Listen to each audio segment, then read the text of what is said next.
Olá, essa é a terceira aula do curso de meditação da tradição da yoga à ciência moderna.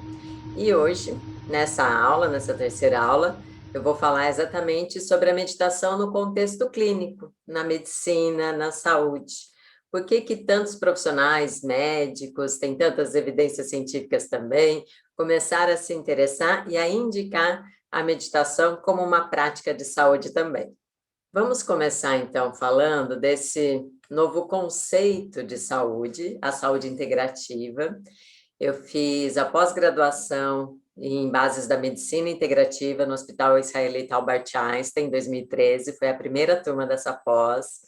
Atuei no hospital 2013 e 2014 e depois eu trouxe isso para a minha região, Vale do Paraíba, São José dos Campos, para difundir esse novo olhar ampliado de saúde que é baseado em evidências e que traz outras práticas de saúde, que antigamente eram tidas como alternativas, como a gente falou lá na primeira aula. Então, existe um conceito que foi criado por um grupo de instituições de saúde integrativa dos Estados Unidos. Então, vou ler aqui o conceito. Medicina, que depois o termo mudou de medicina integrativa para saúde integrativa, é a prática que reafirma a importância da relação entre o paciente e o profissional de saúde. Não existe mais aquela coisa do profissional da saúde estar aqui em cima e o paciente lá embaixo. Isso causa um certo, às vezes, desentendimento, uma hierarquia. Então, coloca os dois na horizontal para que eles se tornem parceiros no processo, no tratamento, no processo de reabilitação, de cura do indivíduo. Isso facilita a comunicação, o entendimento, a adesão ao tratamento, quando a gente coloca essa parceria entre paciente e profissional. Ela é focada na pessoa em seu todo, e esse todo é o todo que tem significado para aquela pessoa naquele momento da vida. Então, geralmente, a gente vai procurar um profissional de saúde por alguma questão física ou mental, emocional, mas ela também deve considerar o ambiente onde essa pessoa vive, as relações pessoais, profissionais, familiares, pode até mesmo incluir a espiritualidade também. Então, ela olha para aquele indivíduo no seu todo, tentando identificar o que faz sentido para ela, como a gente pode melhorar, potencializar um desses aspectos da vida. Ela é informada por evidências. Hoje a gente tem muita evidência científica, já citei algumas aqui, na aula de hoje eu vou citar outras. Então, tem evidência até que fala sobre a importância da fé, da espiritualidade nesse processo de reabilitação, de cura, de meditação, tem muitas, né? De yoga também. Então, ela é informada por evidências para que seja uma prática eficaz e segura para a pessoa. Faz uso de todas as abordagens terapêuticas adequadas, mas também com um cuidado aqui, porque é muito comum quando a pessoa descobre uma doença, por exemplo, e ela quer sair daquele lugar ali, ela vai buscar tudo que ela pode. Então, ela quer fazer acupuntura, reiki, massagem, yoga, tai chi chuan, fitoterapia, ela quer muita coisa de uma vez só. E, às vezes, essas terapias, elas, além de ter uma sobrecarga, a pessoa vai ficar muito cansada até de fazer tudo isso, e cada terapia tem uma linha de abordagem, de atuação, de desenvolvimento, então isso pode ficar até meio confuso e atrapalhar uma terapia, claro que não propositalmente, mas pode interferir na outra. Então, tenta identificar o que faz sentido para você. Se você gosta da abordagem da medicina chinesa, vai para o Lian Kun, Tai Chi Chuan, massagens da linha chinesa, acupuntura. Se você gosta da parte da medicina indiana, o yoga, também tem as massagens do Ayurveda, a meditação. Se você gosta mais da linha ocidental mesmo, tem o Mindfulness, que é a meditação bem elaborada, programada para a nossa mente ocidental. Então, tenta identificar com qual linha você, ou o seu paciente, ou seu aluno, se identifica e vai por aquele caminho. Claro, não, experimentei, fiz uns 2 meses isso aqui, não gostei tanto, ou quero experimentar outra coisa. Daí vai para outra linha, tudo bem. Mas cuidado só para não sobrecarregar, tá bom? Com profissionais da saúde, é importante que seja um profissional formado, responsável, ético, porque infelizmente a gente vê de tudo nesse mundo. Então, duvide daqueles profissionais que prometem uma coisa muito milagrosa em tempo mínimo. Então, procure com cuidado, com carinho, aí, atenção, o profissional que vai te ajudar nesse caminhar. E as disciplinas para se obter o melhor da saúde e cura. A cura aqui, assim como o entendimento de saúde, tem esse olhar ampliado. Até mesmo a definição de saúde na Organização Mundial de Saúde, OMS, ela define saúde como completo bem-estar físico, mental, emocional, espiritual e social.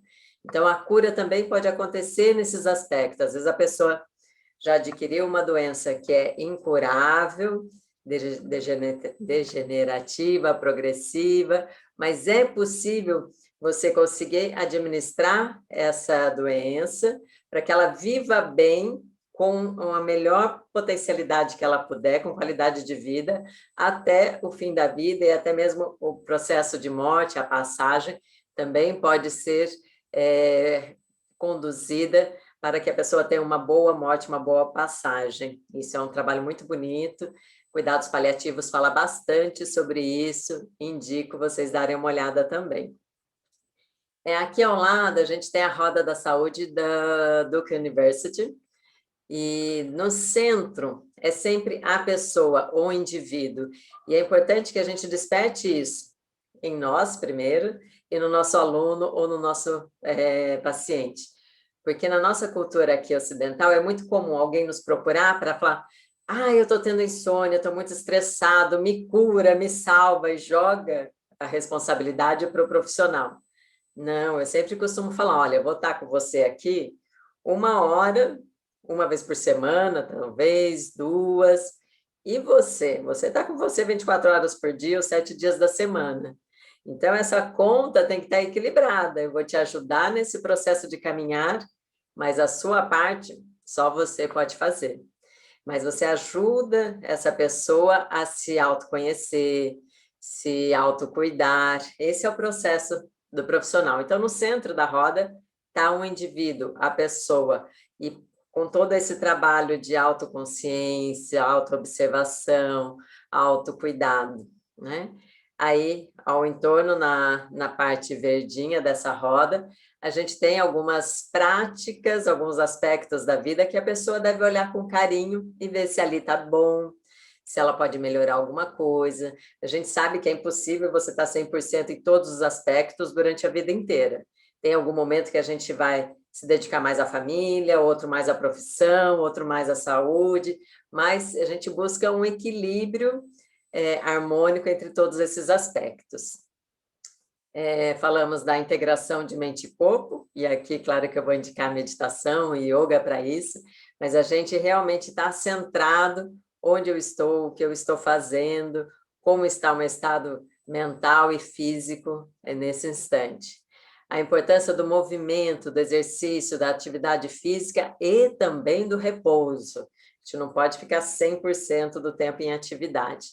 A importância da nutrição, nossa qualidade alimentar, né, a busca por alimentos mais naturais, integrais, minimamente processados, entender o que faz bem para o seu organismo, se você está conseguindo digerir isso, absorver, eliminar os resíduos, então todo o sistema gastrointestinal é importante que esteja saudável também, porque não adianta você comprar um produto orgânico, natural, se você não está conseguindo digerir ou absorver isso, não é mesmo? O desenvolvimento pessoal e profissional, e essa questão do desenvolvimento é eterno, acho que até o último dia da vida a gente pode estar trabalhando nesse processo de desenvolvimento pessoal, né? E profissional também. E a gente tem a fase bem ativa, né? A fase da luta, e o nosso envolvimento com o meio ambiente, com o local que a gente mora, com o lixo que a gente gera, com reciclagem. Então, está mais do que evidente o quanto a natureza nos faz bem nos ajuda também a controlar a ansiedade, depressão, baixar o nível de estresse, e o quanto morar bem, não estou falando de luxos, mas de ser um lugar aconchegante, um lugar com uma boa ventilação, iluminação, saudável, para você viver é importante. E a nossa relação com o meio ambiente, então, acho que nessa pandemia que a gente está vivendo aí do coronavírus, isso ficou bem evidente, né? Se a gente não cuidar dos animais, do meio ambiente, como a gente é impactado por isso também. As relações, e aqui eu falo de relação em diferentes níveis também, a relação mais íntima com a sua família, com o seu parceiro, não é que existe família de comercial de margarina, né, aquela família perfeita, mas não, entender os seus processos familiares, sua história familiar, ver o que você traz disso, o que você quer levar consigo, o que você quer deixar para trás de algum padrão, né? É muito comum isso ir sendo passado de geração em geração e a gente nem se dá conta. Então, relacionamentos familiar, íntimo com seu parceiro, familiar, relacionamentos sociais, a gente sabe a importância de uma rede de apoio, rede de suporte. Eu costumo falar daqueles amigos ponta firme, sabe? Você saber que tem alguém que você pode contar. Tem uma pesquisa muito interessante de Harvard, que já dura mais de 20 ou 30 anos, que ela perguntou para as pessoas durante todo esse tempo o que era felicidade, o que era sucesso para elas. E sempre no começo elas respondiam que era o sucesso profissional, né, conquistar bens, dinheiro. E com o passar dos anos elas foram mudando essa resposta e a conclusão do estudo é que felicidade é você saber que tem alguém que você pode contar. Então, a importância de você ter essa rede de apoio, essa rede de suporte aí. Dedique um tempo a isso também.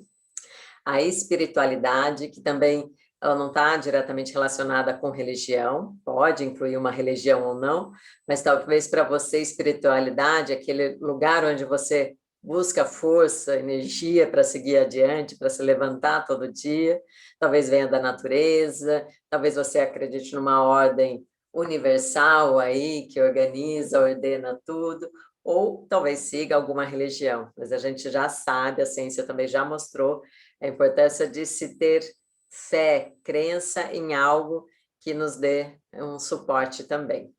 Então, aqui, falando brevemente da saúde integrativa, e ali, integração mente e corpo, a gente entra com a meditação, o tema desse curso. E como a gente pode explicar como essas práticas integrativas, entre elas a meditação, atuam e trazem tanto benefício para a gente? Através do estresse e da resposta de relaxamento. Estresse sempre existiu. Lembre-se que o Yoga Sutra de Patanjali foi escrito lá por volta de 150 anos depois de Cristo, e ele já falava: yoga é aquietar os turbilhões da mente. Ou seja, se eu preciso aquietar o turbilhão da mente, é porque a minha mente de vez em quando já estava estressada, agitada, desde lá daquela época.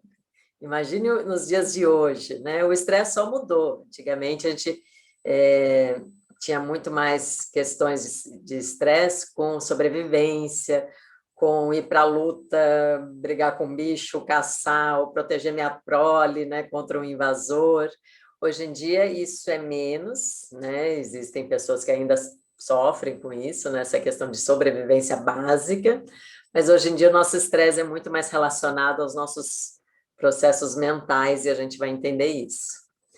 Então, aqui, a gente vai falar um pouquinho sobre o estresse agudo e crônico. Não vou entrar muito na parte de fisiologia, mas isso vocês encontram facilmente, também está aqui nas referências. Mas o que acontece? A resposta de estresse, ela é uma resposta positiva, porque frente a algo que pode parecer ameaçador, todo o meu corpo se prepara, em questões de milésimos de segundo, para enfrentar esse agente estressor, para fugir, ou se a melhor opção é ficar parado, eu fico parado, mas eu estou atento, porque a qualquer momento eu posso ter que mudar a minha ação, né? Então, ter a resposta de estresse é importante, né? Eu estou atravessando a rua distraída, daí vem uma buzina, pé, né? Isso é um fator estressante, eu posso ser atropelada, eu posso morrer. Em questões de milésimos de segundo, a minha pupila dilata, o meu coração acelera para bombear mais sangue para os músculos, grandes músculos, e eu vou decidir se eu corro, se eu volto para trás, se eu fico quieta e o carro desvia de mim, por exemplo. Então, aqui a gente tem algumas coisas que acontecem no nosso corpo durante uma situação de estresse. Então, o cérebro entende aquela situação perigosa, vai liberar o hormônio adrenocorticotrófico, vai produzir adrenalina e cortisol, isso vai acelerar a nossa respiração, nosso batimento cardíaco, vai aumentar a pressão sanguínea, vai diminuir as funções de órgãos como estômago, intestino, não precisa trabalhar agora, manda sangue para o músculo, abre a pupila e vamos preparar essa pessoa para a batalha. E o fígado transforma o glicogênio em glicose para você ter energia para enfrentar isso, né? Então, isso é muito saudável, que bom que a gente tem essa reação. Só que logo depois, ufa, o carro desviou, não morri, não fui atropelada, estou aqui. Daí, naturalmente, era para acontecer uma resposta de relaxamento, o meu corpo se reequilibrar e entrar em homeostase de novo. Tudo volta a funcionar no seu ritmo natural, né? Então, isso seria o estresse agudo e após o evento, você recupera a sua estabilidade. O que acontece com a gente nos dias de hoje? O estresse crônico. A percepção que a ameaça não vai embora nunca. Aqui eu coloquei essa foto porque tem um álcool gel e tem uma máscara, até coloquei 2 setinhas amarelas ali, porque já faz um ano que a gente está nessa situação, né? Parece que não vai embora nunca. Então, o problema do estresse crônico é que ele cansa muito todo o nosso sistema fisiológico, físico, inclusive. Então, eu nunca consigo relaxar e voltar para o meu ponto de equilíbrio. Então, a percepção de que a ameaça não vai embora. Isso é muito cansativo, é muito. O nosso corpo entra em fadiga mesmo, né? E daí começa a afetar o equilíbrio natural dos sistemas e a gente começa a diminuir a imunidade, ter mais infecções, ter mais inflamação, vários probleminhas aí relacionados com estresse crônico. Então, quebra esse equilíbrio dinâmico e a homeostase não acontece.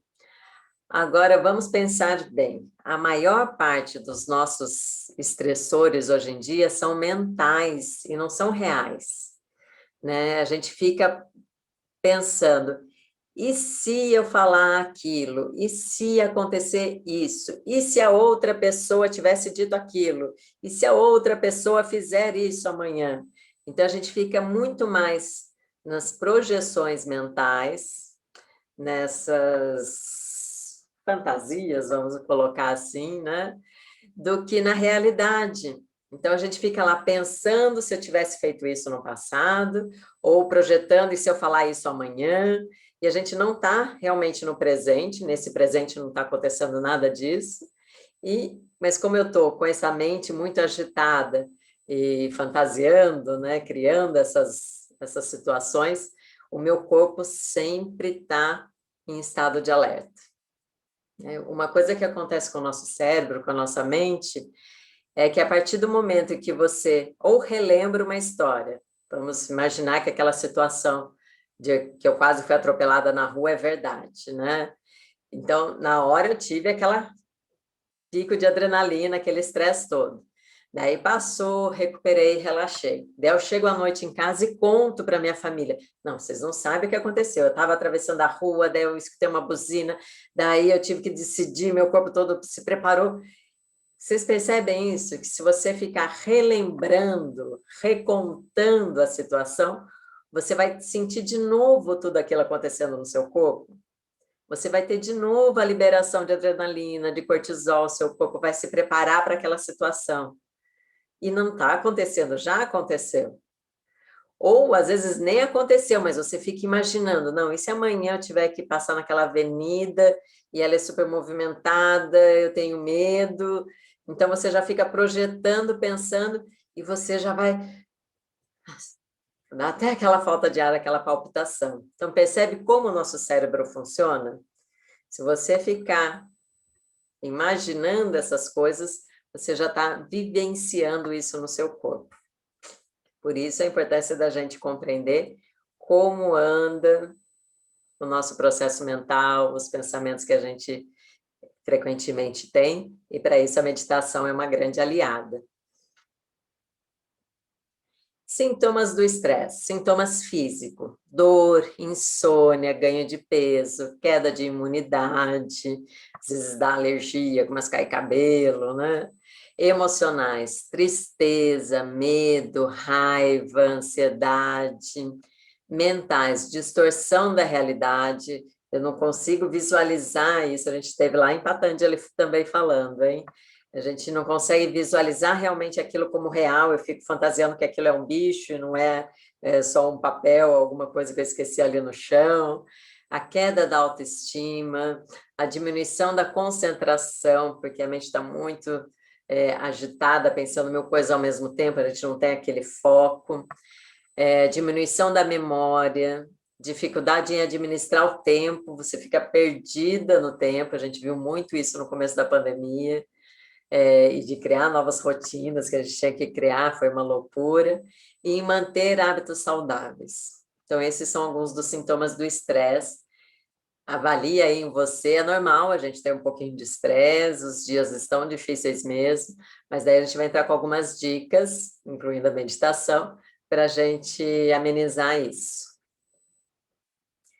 Resposta de relaxamento. Ufa, vamos falar de coisa boa agora, né? Assim como o nosso corpo se prepara para o combate, ele tem essa capacidade natural de relaxar, de voltar para o seu ponto de equilíbrio. Isso foi descrito na mesma época que eles estavam descrevendo a fisiologia do estresse, a resposta do estresse. Dr. Herbert Benson, que é um cardiologista de Harvard, também estava falando desse processo de resposta de relaxamento, né? E a gente consegue ativar essa resposta com algumas técnicas. Olha que legal. É para ela acontecer naturalmente, mas a gente anda tão estressado continuamente que parece que a gente perde essa capacidade de relaxar, não é mesmo? Você sabe que tem que descansar, vai dormir, vai deitar, mas não consegue dormir.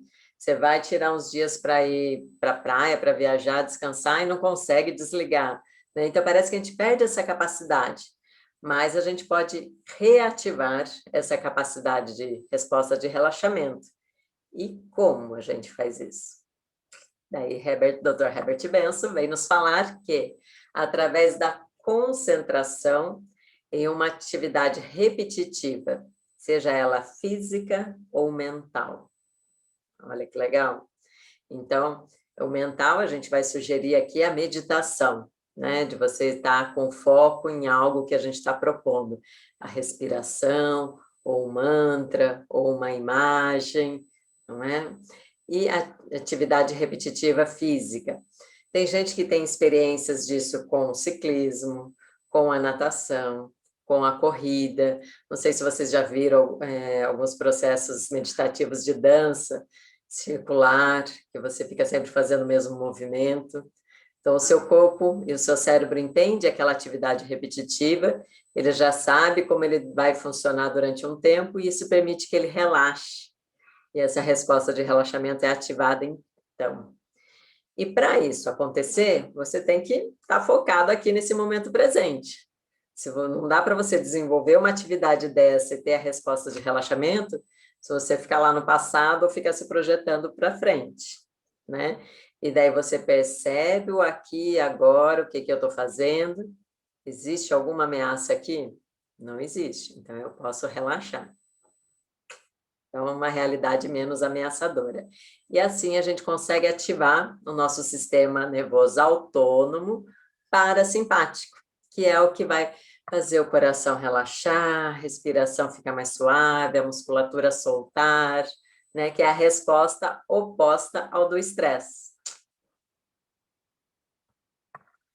E algumas dicas aqui para a gente equilibrar, né? A gente sabe que a gente não vai zerar o nosso estresse 100% nunca, porque a vida tem esse movimento, esses altos e baixos, e a gente tem que aprender a lidar com isso. Então, a questão é equilibrar.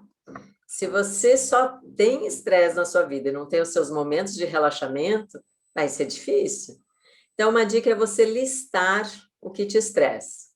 O trânsito, aquela reunião com tal pessoa, ou conversar sobre tal assunto. Então, lista o que te estressa. Se não veio assim a sua mente na hora, quando você vivenciar uma coisa de estresse, põe num caderninho aí. Fala, nossa, isso me estressou.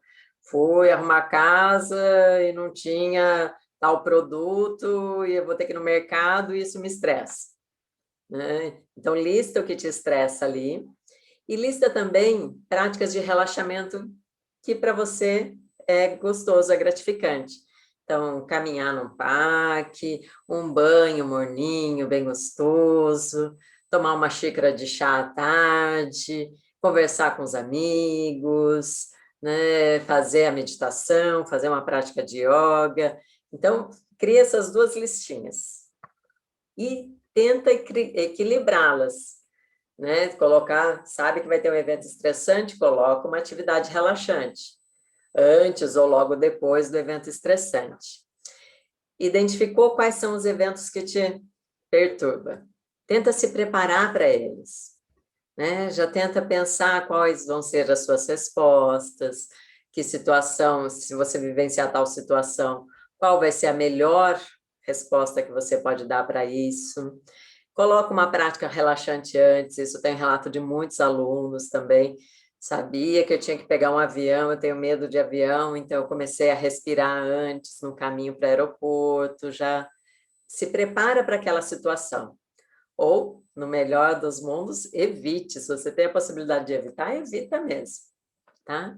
E pratique atividade física. Por que isso? Né? O estresse, ele prepara o nosso corpo para uma batalha. E daí a batalha não acontece, né? Porque a gente não está lá mais brigando com um leão para conseguir a sua comida. Então a batalha não acontece, mas o seu corpo todo se preparou para aquilo e não descarregou. Então a atividade física vem para isso. Coloca essa energia para fora, descarrega, nem que seja, faz polichinelo, sobe e desce escada, pula corda, faz qualquer coisa aí de atividade física para soltar isso tudo que seu corpo se preparou. Essa é uma frase muito legal, Mark Twain. Eu sou um homem velho e conheci um grande número de preocupações, mas a maioria delas não aconteceu. Ou seja, ele é um homem velho, já viveu muita coisa, mas ele fica muito mais do que viveu de fato, ele ficou imaginando tudo aquilo. Então, vamos pensar um pouquinho nisso, né? Se as nossas preocupações realmente tornaram-se fatos, ou se a maioria delas só serviu para dar um desgaste aqui, mental e físico também, né? Ótimo. E o que é meditação, né? Quando a gente vai fazer um trabalho científico, estudar, a gente precisa dos conceitos, das definições. Então, foram buscar aí, criar uma definição para meditação, e uma definição operacional. Esse médico, Dr. Roberto Cardoso, brasileiro, de São Paulo, ele criou uma definição que foi mundialmente aceita. Você pode procurar isso lá, a gente tem nas referências também esse artigo dele, que é de 2004, se eu não me engano. Então, o que é meditação? É uma técnica claramente definida. Você aprende o começo, o meio e o fim dessa técnica. Você pode repeti-la quantas vezes quiser e, por isso, é possível estudá-la, né? Replicá-la e estudá-la. Ela é autoinduzida. O que isso significa? Eu posso aprender num curso de meditação, eu posso aprender com um aplicativo, com um vídeo do YouTube ou lendo um livro, mas depois que eu aprendi a técnica, eu tenho que realizá-la sozinha.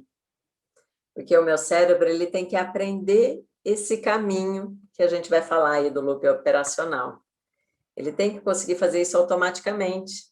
Senão, acabou a energia, hoje não tem energia, tem um apagão, não consigo ligar o celular, nem aqui o computador. Não vou meditar? né? Você sempre dependente de alguém me conduzindo. Daí não é meditação, aí vai mais para o lado da hipnose, né? Então, ela tem que ser autoinduzida. Aprenda com o instrutor, com o professor, mas depois pratique sozinha, tá bom? Ela vai promover um relaxamento físico e um relaxamento da lógica, um relaxamento mental também, porque tanto o seu corpo quanto a sua mente já entende o que vai ser feito durante aquele período e por isso ela pode relaxar. E utiliza-se de âncora, uma autofocalização. No yoga a gente costuma falar objeto de atenção ou objeto de contemplação, né? Onde você vai colocar o seu foco, a sua atenção? Isso é a âncora. E aqui embaixo nesse slide a gente tem o looping operacional. Então, escolhida a âncora. Pode ser a própria respiração, pode ser uma contagem, pode ser uma imagem, pode ser a recitação mental de um som, pode ser um tema, como a compaixão, por exemplo. Então, escolhi a âncora, vou ficar 20 minutos concentrado nisso. Daí, como eu estou focado nisso, vai diminuir o meu envolvimento com aquelas sequências de pensamentos que ficam passando por aqui. Opa, pensamento passou, mas eu não vou com ele, não. Volto para minha âncora. Como eu aprendo a fazer esse caminho, meu cérebro pode relaxar. Eu já sei que cada vez que ela se desviar, eu vou voltar para a âncora. Então, ele relaxa, né? Daí, ups, de repente passou um pensamento, eu fui com ele. Perdi esse relaxamento da lógica, comecei a embarcar no pensamento. Mas daí eu escolho, volta para cá, volta para a âncora. E esse é o processo. Âncora, diminui o envolvimento com os pensamentos, minha mente relaxa, perdi um pouquinho da âncora, ops, volta de novo para a âncora, entendeu? Esse é o looping operacional da meditação. E quais são os tipos de âncoras, né, que o Dr. Roberto sugere? É ideal que a gente comece com uma âncora bem objetiva, especialmente a respiração, né? Porque a respiração está acontecendo agora, aqui eu posso pôr a mão, sentir fisicamente ela acontecendo, não é mesmo? E fora que a respiração, a gente já viu que ela ajuda a ativar o nervo vago, através da respiração diafragmática, que ativa aquela área de relaxamento do cérebro também. Então, primeiro ponto, âncora na respiração. Junto com isso, você pode colocar uma contagem, você pode colocar a recitação de um mantra, a gente fez o mantra Sohram, não é mesmo? E depois a gente pode sutilizar a âncora, depois que você está mais familiarizado com a âncora, com esse processo, a gente pode colocar a percepção do momento presente. O que está acontecendo agora? Onde eu estou, como está a temperatura, a luminosidade, os sons. Daí eu comecei a pensar no passado que aconteceu ontem. Não, deixa o passado para lá. Volta para aqui, para minha almofadinha, onde eu estou agora. Né? Então, isso é uma âncora mais subjetiva, mais sutil. Ou uma emoção, a gente vai falar sobre a compaixão. O budismo fala muito das emoções, tem um livro que eu gosto muito do Dalai Lama, que é a arte de lidar com a raiva, também é uma emoção. Então, a gente vai falar sobre isso e vamos vivenciar também. Mas são âncoras mais sutis, compreende? Então, o que o Dr. Roberto Cardoso sugere é que a gente fique um tempo treinando a âncora objetiva. Já dominei a técnica, já estou familiarizada com esse loop operacional. Daí eu começo a sutilizar a âncora. E quais são os estágios dessa atenção? No começo, é forçada mesmo, né? Quando a gente vai aprender um novo idioma, não é cansativo, você sai de uma aula de inglês, de russo, mandarim, seja o que for, você sai cansado mentalmente, o seu cérebro teve que pensar muito. Daí depois você consegue deixar o seu foco, a sua atenção ali por mais tempo, com menos distrações, e daí ela entra numa atenção mais relaxada, porque ela já aprendeu. Eu gosto muito de colocar a situação de quando a gente está viajando para um lugar que fala um outro idioma. Né? Então, no começo da viagem, eu pelo menos sinto isso. Eu tenho que ficar focado muito mentalmente, né? Traduzindo, lembrando das palavras para eu responder. Então, é uma atenção forçada. E depois de alguns dias, você presta atenção no assunto, ali na conversa, mas já está mais familiarizado. No final da viagem, já é uma atenção relaxada, você já está fluindo mais, falando mais fluentemente, já está mais habituado com aquilo. Então, tem esses estágios. Então, no começo, pode ser cansativo mentalmente, pode ser uma coisa onde você tem que fazer muito esforço para ficar focado, mas depois isso relaxa. Uma coisa que acontece também, essa região aqui da frente, o córtex pré-frontal, que foca aí nas funções, nas tarefas que você tem que fazer, geralmente a gente está fazendo 1000 coisas ao mesmo tempo. Isso não garante que vai ser um bom resultado, pelo contrário, já mostramos que quanto mais focado, melhor resultado. E daí, quando você vai sentar para a meditação e fala, olha, córtex pré-frontal, agora você vai focar só aqui na sua respiração. Ele fala, oi? Como assim? Eu tenho 1000 coisas para fazer e você quer que eu fique aqui sentado prestando atenção só na respiração? Então, algumas pessoas no início da meditação ou do aprendizado da meditação, se ela já tem uma certa ansiedade, um transtorno de ansiedade, ela pode sair mais ansiosa ainda de uma prática de yoga, de uma prática de meditação, tá? Mas saiba que, assim como aprender um novo idioma, aprender essa habilidade de meditar também é possível e com a prática, disciplina, regularidade, isso vai ficar mais fácil.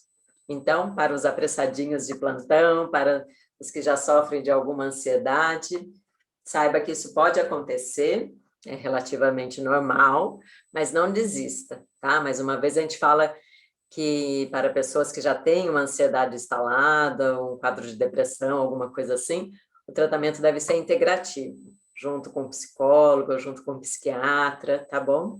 Mas não desista. E o que a gente fica aí durante esse processo de meditação?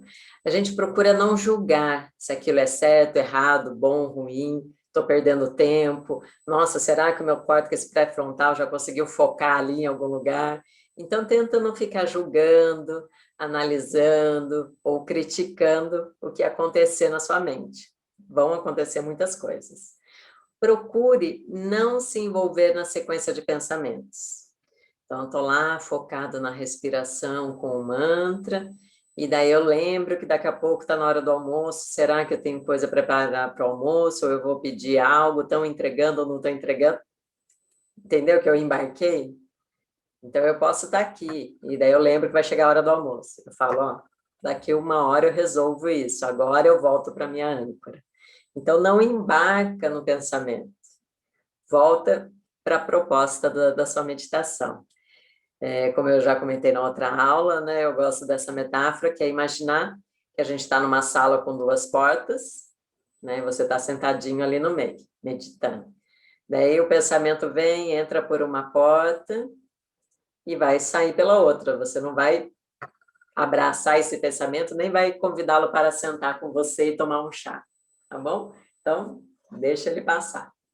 Gosto também da metáfora de imaginar que você está sentado observando nuvens e as nuvens passam.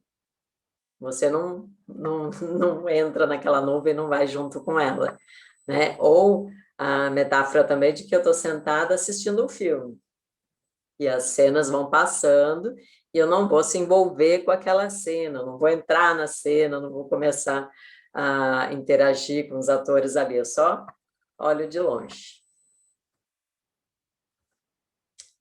Algumas evidências no final das 4 aulas. Nessa apresentação tem outras evidências. Eu selecionei essas 2 porque elas são bem relevantes, né? Da American Heart Association, que eles fizeram um estudo, um levantamento das técnicas meditativas e os benefícios ou os possíveis riscos cardiovasculares da meditação, e foi identificado que a meditação é uma prática segura, eficaz, e daí eles colocam esses 2 aspectos aqui em destaque, né, que eles conseguiram comprovar isso. Reduz os genes da inflamação, então ele diminui o processo inflamatório, né, no geral, no nosso corpo, e auxilia no tratamento da hipertensão, né, não é que ele sozinho vai abaixar a pressão aí, não é para deixar o medicamento de lado, mas junto com a medicação ele auxilia nesse processo de tratamento da hipertensão. Esse outro aqui é da ASCO, que é a Sociedade Americana de Oncologia, e eles investigaram não só a meditação, mas diversas práticas integrativas, yoga, meditação, acupuntura, e para serem usadas durante ou após o tratamento do câncer. E teve grau de evidência A, grau A de evidência, que é o top, assim, super seguro e eficaz, e que ajuda na prevenção ou suporte da ansiedade, depressão, distúrbio do sono e melhora da qualidade de vida. Então, essas duas publicações vocês encontram nesses lugares, é bem legal, tem ali toda a pesquisa para vocês olharem com mais atenção, para quem tiver interesse aí. E vamos à prática, então. Eu vou sugerir uma prática onde a gente vai passar por uma âncora objetiva, que vai ser a respiração em 3 tempos, e daí depois eu vou conduzindo já para uma âncora subjetiva, que vai ser a percepção dos pensamentos, tá? Lembrando, assim, que a sugestão do Dr. Roberto Cardoso é que a gente fique mais tempo praticando as âncoras objetivas, para depois ir para uma âncora subjetiva. Mas aqui eu vou tentar conduzir essa vivência das duas âncoras para você tentar perceber a diferença. Tá joia? Então, você já sabe qual é a sua melhor posição para meditar. Se você quer meditar sentado numa cadeira, os pés apoiados no chão, joelhos numa flexão mais ou menos de 90 graus, sem comprimir a parte de trás do joelho, quadril bem posicionado, tentando sentar bem sobre os isquios. Pode ter um apoio ali na região lombar, mas procura não apoiar essa parte alta aqui da dorsal ou a cabeça. Se você escolheu sentar no chão, pega aí a sua almofadinha. Também é legal deixar algo embaixo dos tornozelos, dos pés, para que aquele ossinho do tornozelo, o maléolo, não incomode. Às vezes ele fica muito tempo em contato com o chão mais durinho e ele começa a incomodar. Tá? Para quem está sentado no chão com as pernas cruzadas, também procure observar se o seu quadril está um pouquinho mais alto que os seus joelhos, se não acerta aí a altura da sua almofada, e veja se a flexão dos joelhos não está muito apertada, muito acentuada, talvez deixar uma flexão um pouquinho mais aberta, fique mais confortável para a circulação das pernas, tá bom? Isso foi na aula anterior, estou só dando uma revisão, uma revisada enquanto vocês se posicionam. Então, uma vez posicionadas, fecha os seus olhos. Observe aí a posição dos seus pés, das suas pernas. Procure um bom assento para o seu quadril, um bom apoio dos isquios. Coloque um leve tônus nas costas, alongando gentilmente a sua coluna.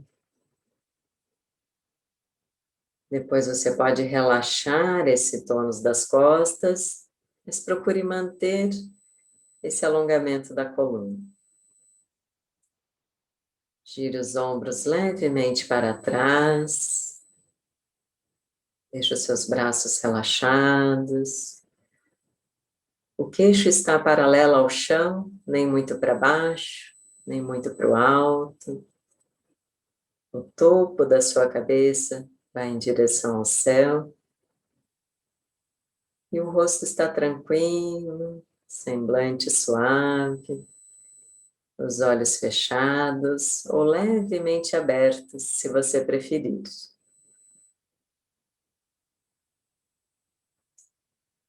E a gente começa, então, com uma âncora bem objetiva, que é a respiração. Procurando achar o seu ritmo para fazer uma respiração lenta e, ao mesmo tempo, confortável e harmoniosa.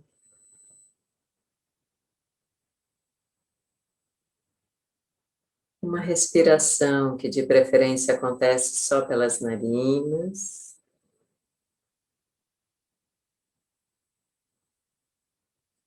Uma respiração que movimenta mais o seu diafragma e abdômen do que o peito. Então, inspire, expandindo um pouquinho o seu abdômen. Inspire, percebendo que ele volta devagar. Por um minutinho, apenas acompanhe a respiração acontecendo.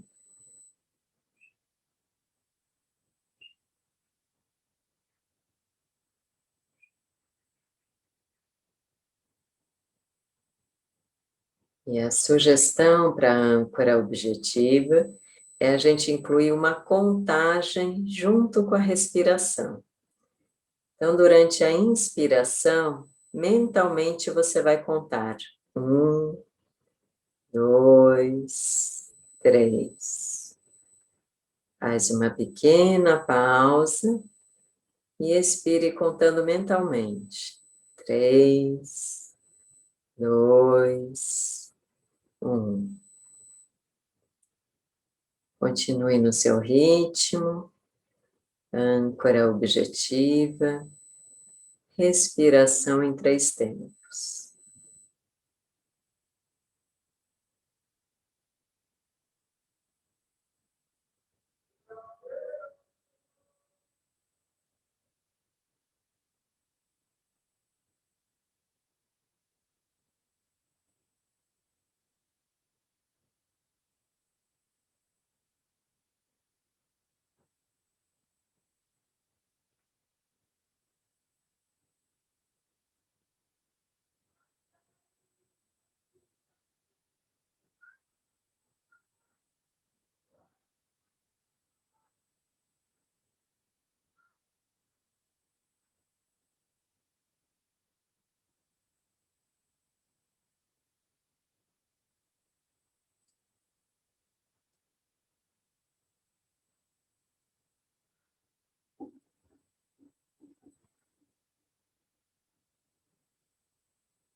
Terminando a próxima expiração, relaxe a sua atenção.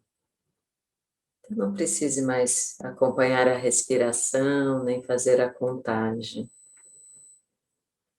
E a gente passa a observar de longe, então, os nossos pensamentos, talvez algumas emoções que possam surgir, algumas sensações no corpo, ou algo que aconteça no seu ambiente. E você apenas observa de longe.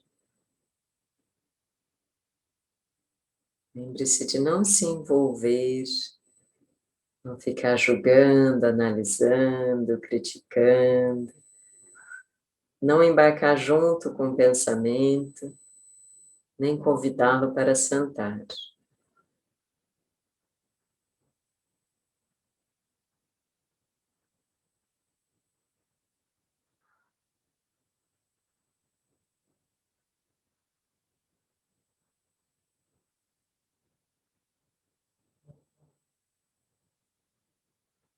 A gente pode imaginar que a nossa mente é como o mar. As ondas na sua superfície são os pensamentos. E a gente procura não se envolver com essas ondas, com esses pensamentos, para que a gente possa mergulhar mais profundo na nossa própria mente, que como o fundo do oceano, é um lugar sempre tranquilo.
Volte a fazer uma respiração mais profunda.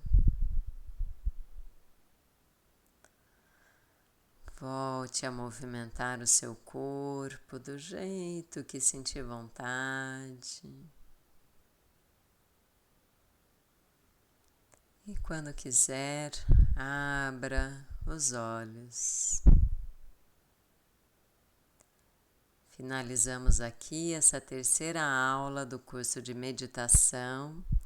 Sugiro que você pratique essas duas meditações que nós fizemos, a meditação mais objetiva da respiração em 3 tempos, durante um período aí, sugiro 1 semana. Depois você pratique a meditação mais subjetiva, a observação dos pensamentos, também durante 1 semana mais ou menos. Comece no tempo que for confortável para você, pode ser 5 minutos, depois vai aumentando gradativa esse tempo, até chegar a 15, 20 minutos, 1 ou 2 vezes por dia. Na próxima aula, nós vamos falar sobre as emoções, como reconhecer e lidar positivamente com as nossas emoções. Boas práticas!